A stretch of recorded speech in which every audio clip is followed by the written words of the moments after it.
Alright guys, this is the multiplying a binomial with a trinomial, the FOIL method, okay? In this practice, there's two just binomials that you can warm up with, so do those. But then I'm going to show you how to do the FOIL method with the binomial and trinomial.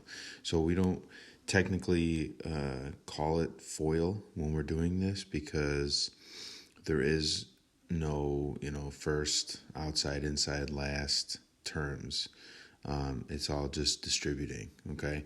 So I just used FOIL because it's basically, distributing every single term possible. Okay, so key is there are two terms in the first parentheses. Okay, there are three terms in the second set of parentheses. So if we multiply the two terms times the three terms, we're going to get 6 terms at first.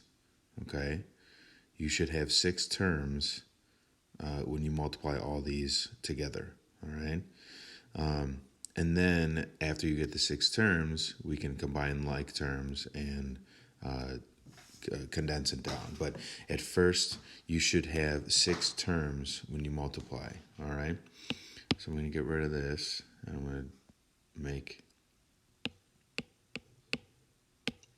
colors. Okay, so let's start with this. Okay, 6p needs to be multiplied by all 3 terms over here. Okay, so let's do that. 6p times 3p squared. 6 times 3 is 18.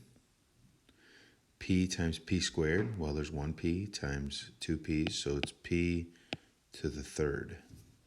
All right, then 6p times 7p. 6 times 7 is 42, right? It's negative 7, so negative 42. P times p is p squared. All right, and then you have 6p times 1. So 6 times 1 is 6, and then with another p, that's that. So that's 6p times everything in the parentheses over there.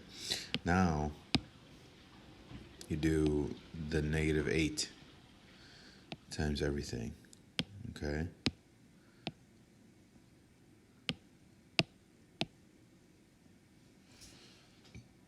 So now it's negative 8 times 3p squared.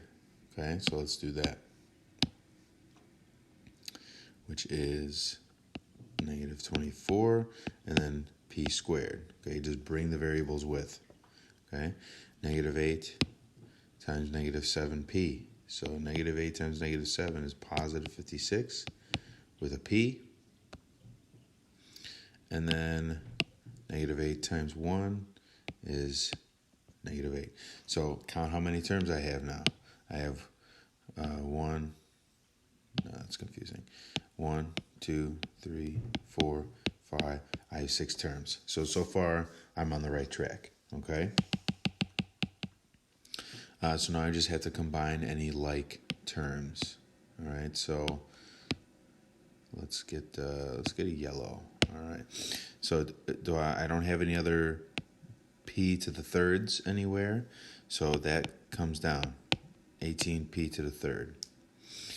I need to look for p squareds, and I see down here that I have another p squared.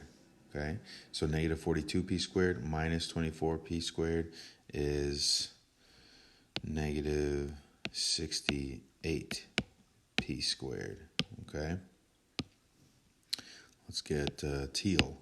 All right, now I gotta look for any p's, and I see a p over here. Okay, so 6p plus 56p is plus 62p.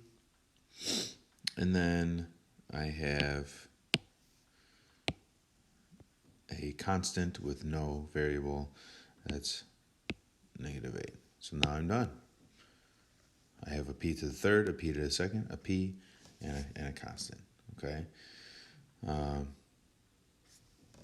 That's how you do the FOIL, sort of, the FOIL method with this. It's just multiplying every single term, all right? If you have any questions, let me know.